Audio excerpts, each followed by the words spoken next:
Nicholas Roerich డైరీలో ఉన్న ఆ ఆఖరి మాట. వాళ్ళు మన ప్రపంచంలోకి వస్తున్నారు. అసలు ఆ డైరీలో తను రాసిన ఆ రహస్య నగరం ఏది? దాని పేరే జ్ఞాన్గంజ్. అవును, మనం శంబలా అని పిలుచుకునే ఆ అమర్ నగరానికే జ్ఞాన్గంజ్ లేదా సిద్ధాశ్రమం అని మరో పేరుంది. ఇది కేవలం ఒక పేరు కాదు, మన శ్రీమద్ భాగవతంలో చెప్పబడిన ఆ పవిత్ర గ్రామమే ఈ జ్ఞాన్గంజ్. మోడర్న్ సైన్స్ దీన్ని ఒక హైయర్ డైమెన్షన్ అని పిలుస్తోంది. అందుకే ఇది గూగుల్ మ్యాప్స్కి దొరకదు, శాటిలైట్స్ కంటికి చిక్కదు. అక్కడ టైం మనలా గడవదు. వేల ఏళ్లుగా అక్కడి యోగులు అమరజీవులుగా బతికే ఉన్నారు.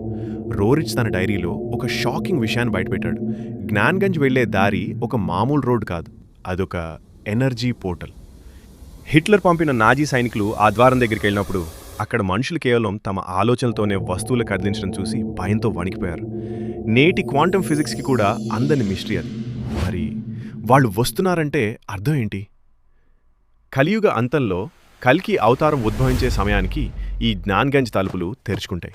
అది ప్రపంచ వినాశనం కాదు, మనిషిలోని అజ్ఞానానికి ముగింపు, ఒక కొత్త సత్యయుగానికి ఆరంభం. ఆ అమర నగరం ఇప్పటికీ ఉంది, కానీ దాన్ని చూడాలంటే కావలసింది టెక్నాలజీ కాదు, ఆత్మశక్తి. శ్రీమద్ భాగవతం చెప్పిన ఈ సత్యం మీకేమనిపిస్తోంది? ఇది నిజమని మీరు నమ్ముతున్నారా? మీ అభిప్రాయాన్ని కామెంట్ చేయండి.